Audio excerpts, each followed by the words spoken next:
एक दमदेशना हम लोग करेंगे। सूत्र निपात का एक छोटा सा सूत्र है, पूरा भेद सूत्र। क्योंकि समय कम है तो हम सीधे विषय की बात करते हुए सीधे दमदेशना पे ही बात करूंगा। पूरा भेद सूत्र में भगवान बुद्ध ने कोई भी साधक, कोई भिक्षु या साधक या जो धर्म के मार्ग पर लगा हुआ व्यक्ति है, वह शांत स्वभाव वाला कैसे हो सकता है, उस विषय पे भगवान ने देशना किया था।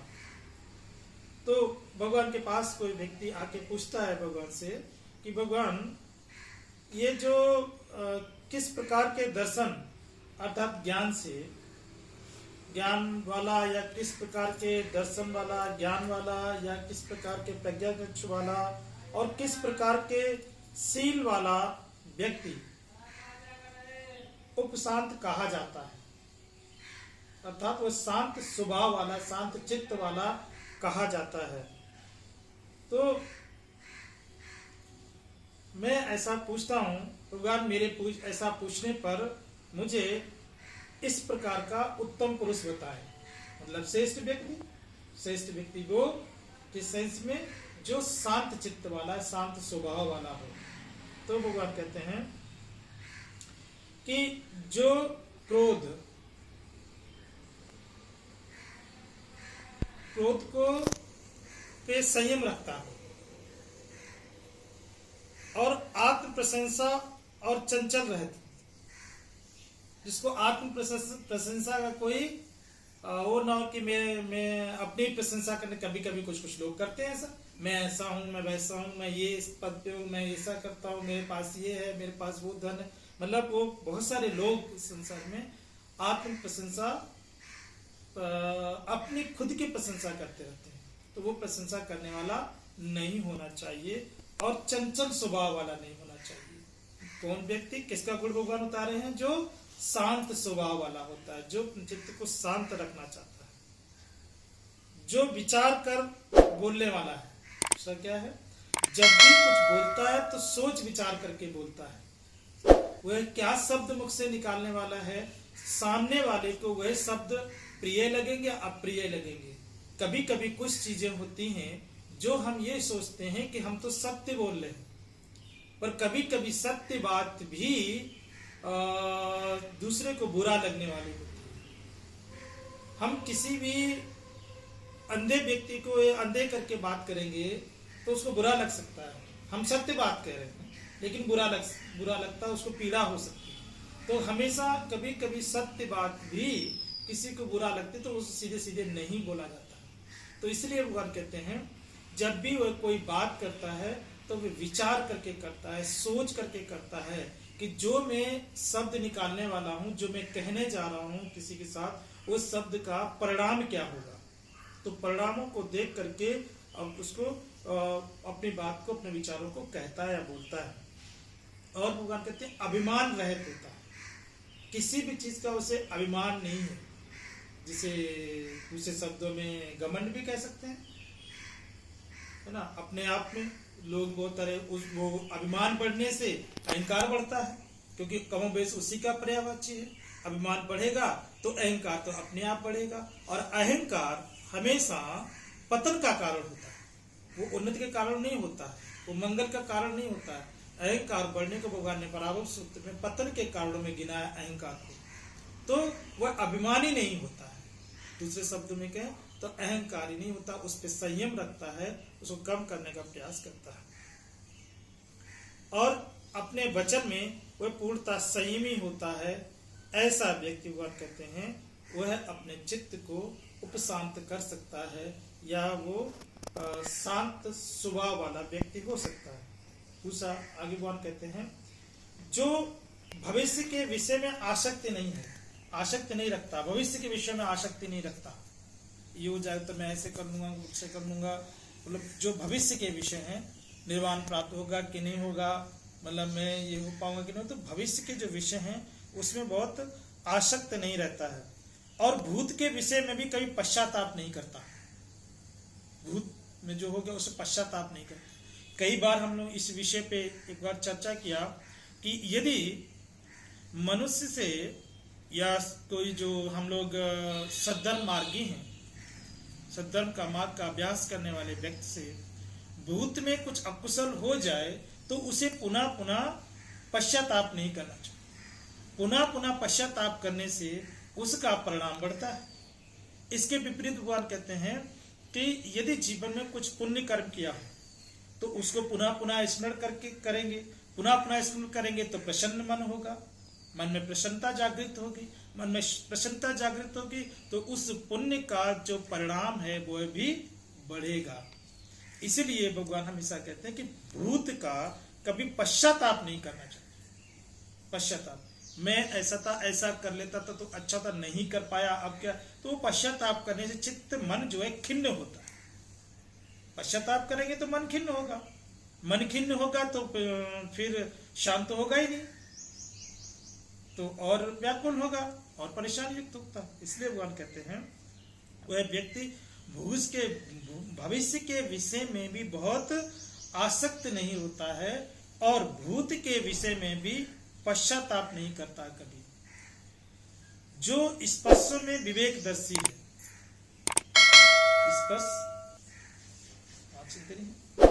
उसमें विवेकदर्शी है, सोच समझ के काम करता है और दृष्टियों के फेर में नहीं पड़ता। ऐसा व्यक्ति हमेशा अपने चित्त को शांत कर सकता है। आगे बात कहते हैं जो राग, ढोंग, कंजूसी, प्रलुब्धता और घृणा से रहित है, अर्थात जो राग में बहुत रागी नहीं है, राग उत्पन्न करने वाला नहीं है, और कार्यों में, चीजों में ढोंग नहीं करता, दिखावा नहीं करता, है ना, दूसरों के दिखाने के हिसाब से धर्म का अभ्यास नहीं करता, और कंजूसी नहीं करता, और प्रलुब्धता मतलब प्रलोभन देने वाली चीजें, और ये नहीं करता, और उस किसी के प्रति भी वह घृणा का भाव नहीं रखता है, घृणा या द्वेष का भाव नहीं रखता, इन सब से वह परे है। ये सारी चीजें, ये इस तरह के स्वभाव उसके गुण धर्म में नहीं है और वह चुगलखोरी में नहीं लगता है। तो ये गुण है, ये आचरण है। तो जिस व्यक्ति के जो व्यक्ति इन आचरणों का पालन करने वाला है, जो कौन से आचरण, वह राग से विरक्त रहता है, वह ढोंग नहीं करता, कभी दिखावा नहीं करता, कभी कंजूसी नहीं करता चीजों में, कभी प्रलोभ नहीं करता और घृणा नहीं करता कभी किसी से, और लास्ट बात वह कभी किसी की चुगलखोरी नहीं करता है। इतने गुणों को जो धारण करता है, इतने गुणों का जो अभ्यास कर लेता है या अभ्यास के मार्ग पर चलता है, उसका चित्त हमेशा शांत होता है, वह शांत चित्त वाला, शांत स्वभाव वाला होता है। तो आगे भगवान कहते हैं जो काम भोगों में नहीं रत रहता, वह काम भोगों में रत नहीं रहता है, अभिमान नहीं करता है, शांत और प्रतिभावान है, अपने मन को शांत रखते हुए, और प्रतिभावान का मतलब होता है जो धर्म के मार्ग पर, सद्धर्म के मार्ग पर को धारण करने में प्रतिभावान है, मतलब वह होशियार है उस मामले में, या आलस्य रहित होकर के सद्धर्म के मार्ग को धारण करता है, उसका पालन करता है। वह न तो श्रद्धालु होता है और न ही व्रत ही होता है। श्रद्धालु मतलब श्रद्धा बहुत महत्वपूर्ण है, लेकिन अंधश्रद्धा हानिकारक होती है। बुद्धि के प्रति श्रद्धा रखना है, धर्म के प्रति श्रद्धा रखना है, पर वह जिसको हम लोग आजकल अंधश्रद्धा कहते हैं ना, बस सब कुछ भगवान को जो हमने ये अर्पण कर दिया, बस यही सब कुछ है, इसी से कल्याण हो जाएगा, अब तो मैं मुक्त हो गया चीजों से, क्योंकि भगवान को मैंने सुबह से भोजन दिया, फूल दिए, अगरबत्ती दी, मोमबत्ती चढ़ाया, सब कुछ किया, अब इससे मेरा कल्याण हो जाएगा। वो वैसी श्रद्धा वाला नहीं होता है। बुद्धि के प्रति, या जिसको भगवान कहते कृतज्ञता व्यक्त करने वाला, तथागत सम्यक समबुद्धि की वजह से मुझे सद्धर्म का मार्ग मिला, जिस सद्धर्म के मार्ग पर चलकर हम अपने जीवन में कल्याण कर सकते हैं या अपने इस जीवन को सार्थक बना सकते हैं। तो इसलिए तथागत सम्यक संबुद्धि के प्रति कृतज्ञता है। उस भाव में, उस सेंस में वहां श्रद्धा करनी है, तो श्रद्धानुभूत होता और चीजों से व्यक्त भी नहीं होता है। आगे बात करते हैं, वह लाभ चाहते हुए अभ्यास नहीं करता। लाभ चाह कर अभ्यास करेंगे तो तृष्णा युक्त हो जाएंगे। मैं ऐसा कर लूं तो अभ्यास कर, जो श्लोक कहते हैं ना कि आप तुम सील का पालन करो तुम्हारा ये भला हो जाएगा, तो उस लाभ के लिए नहीं करता। बस धर्म में वह गुण है या बुद्धि ने ऐसा कहा, इसी से जीवन का कल्याण होगा, इसी में इस भव चक्र से मुक्ति है, ऐसा सोचते हुए वह अभ्यास करता है। ऐसा अभ्यास करने लोग प्रसन्न होंगे, ये प्रसन्न हो जाएंगे, मुझे वैसा लाभ मिल जाएगा, वैसा लाभ मिल जाएगा, उस सब को सोच करके नहीं करता है। क्योंकि यदि हम कुछ और भी लाभ सोच करके भी अभ्यास करना चाहिए तो वो भी तो तृष्णा उत्पन्न हो जाएगी, वहां भी तो राग उत्पन्न हो जाएगा। इसलिए बिना लाभ के धर्म के सद्धर्म के मार्ग को, बुद्ध वचनों को सत्य मान करके, सद्धर्म मान करके उसका अभ्यास करता है। और हम कहते हैं अलाभ होने पर कुपित नहीं होता। अलाभ होने पे कभी कभी होता है ना, कभी कभी लगता है मैं तो इतने दिनों से धर्म का मार्ग का पालन कर रहे हैं, फिर भी मेरे जीवन में क्यों ऐसा हो गया, फिर भी मुझे ये दुख क्यों आ गया, मुझे ये नौकरी में यहाँ बहुत से डांट क्यों पड़ गई, मेरे घर में ये ऐसा क्यों हो गया। कभी कभी ऐसा भी लोग सोचने लगते हैं, तो वह उसको न सोचते हुए कुपित होने लगते, क्रोधित होने लगते हैं। पर जो सद्धर्म के मार्ग पर चलने वाला व्यक्ति वो सोचता है कोई बात नहीं, सद्धर्म के मार्ग पे अभी से लेके अभी तक मैं चला हूँ तो उसका परिणाम तो अभी है। जो आज मेरे जीवन में ऐसा घटित हुआ है, ये हो सकता है कि कोई मेरा पहले का होगा, जिसको भगवान कहते हैं पूर्व से कृतज्ञता। पूर्व में किए गए जब पुण्य कर्म होंगे तो अच्छा होगा, और पूर्व में किए गए अगर कुछ अकुशल रहेंगे तो उसके परिणाम स्वरूप से अभी होगा। क्योंकि भगवान एक जगह कहते हैं ना कि भगवान कहते हैं कि तुरंत का धुआ हुआ दूध कभी दही नहीं बनता है, उसको भी समय लगता है, या तुरंत का बोया हुआ बीज फल नहीं देता है। कभी ऐसा संभव नहीं किसान खेत में जाए, बीज बो के आए और नेक्स्ट दूसरे दिन पहुंच जाए दराती लेकर के काटना शुरू कर दे, ऐसा संभव नहीं है। बीज बोते हैं तो फिर वो उगने में, बड़ा होने में, पकने में और फल देने में समय लगता है। ऐसे ही हमारे जीवन में किए गए कुशल अकुशल कर्मों का भी परिणाम होते हैं। तो हो सकता है कि कभी कभी अभी तो हम अच्छा अभ्यास कर रहे हैं, धर्म के मार्ग पे सब कुछ कुशल है, सील पे भी हैं, उपोषण पे भी है, और अच्छा मन वाणी और काया तीनों पे संयम भी है, लेकिन हो सकता है पहले का कुछ हो तो कभी परिणाम आ सकते हैं। लेकिन वह जीवन में होने वाले कुछ अलाभ जो हैं या जो कष्ट देने वाली चीजें हैं, वह उस पुराने परिणाम की वजह से आएंगे भी, पर नए परिणाम की वजह से उनका जो क्या बोलते हैं, उनका जो जो जो नुकसान पहुंचाने का है वो बहुत कम हो जाएगा।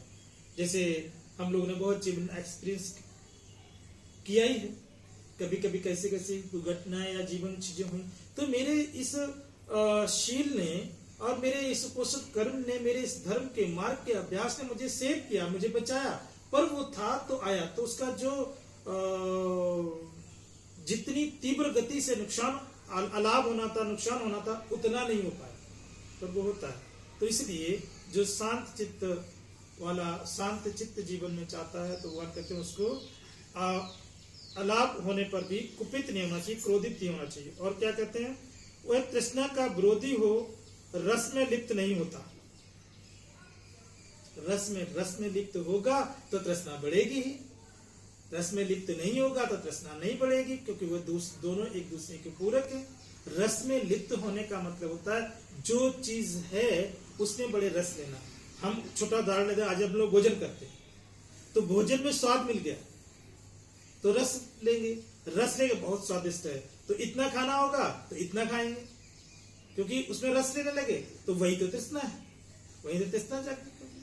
तो किसी भी चीजों में वह रस नहीं लेता, रस में लिप्त नहीं होता है। रस में लिप्त होने वाला व्यक्ति इंद्रियों पर संयम नहीं कर पाता है।